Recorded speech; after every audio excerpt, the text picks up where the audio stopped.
Assalamualaikum warahmatullahi wabarakatuh. Perkenalkan, nama saya Yeni Nur Aini. Di sini saya akan menjelaskan tentang materi UTS mata kuliah karakter keislaman. Soal yang pertama, jelaskan maksud dari manusia seperti di dalam cangkir.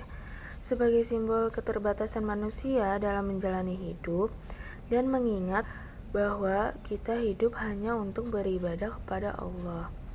Soal selanjutnya, jelaskan maksud dari menjalankan dan meninggalkan ibadah, keduanya ada resiko.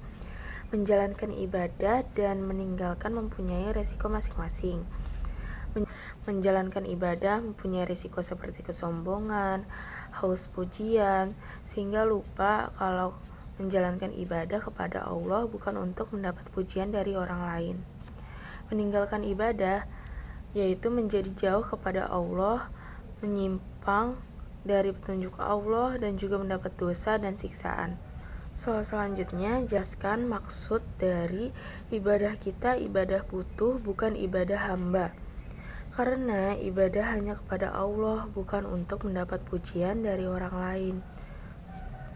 Soal yang selanjutnya, jelaskan maksud dari iman itu hati, lisan, dan perbuatan, yaitu mempercayai dan meyakini dengan sepenuh hati, mengucapkan dengan lisan, dan mengamalkan dengan perbuatan. Nomor 2, mengapa meninggalkan sholat padahal itu kewajiban sebagai seorang muslim?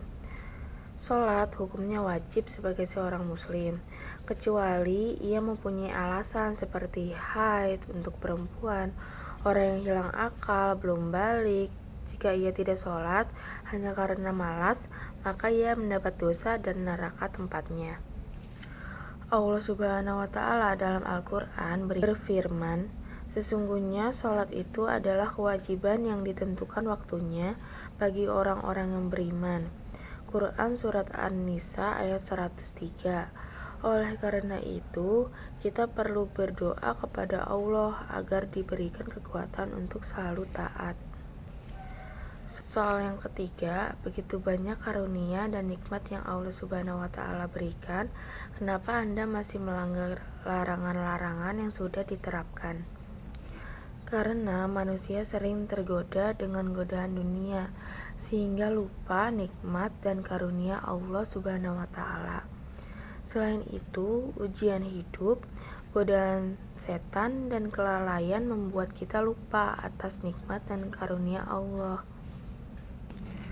Soal nomor 4, jelaskan maksud zikrullah atau mengingat Allah Subhanahu wa Ta'ala dalam kondisi berdiri, duduk, dan berbaring. Zikrullah dalam kondisi berdiri, duduk, dan berbaring adalah salah satu cara untuk mendapatkan keberkahan, rahmat, dan ampunan dari Allah, atau juga menunjukkan kesiapan dan kesungguhan dalam beribadah. Soal yang kelima, berzina dan mabuk-mabukan adalah perbuatan yang harus dihindari karena termasuk dosa besar. Pertanyaannya, bagaimana cara agar Anda tidak berzina dan mabuk-mabukan? Menutup aurat, menjaga pandangan, tidak berduaan dengan lawan jenis, menghindari tempat maksiat, tidak mendekati hal-hal yang menjurus pada perbuatan zina, mendekatkan diri kepada Al-Quran, menguatkan iman, dan menghindari lingkungan negatif. Sekian dari saya. Wassalamualaikum warahmatullahi wabarakatuh.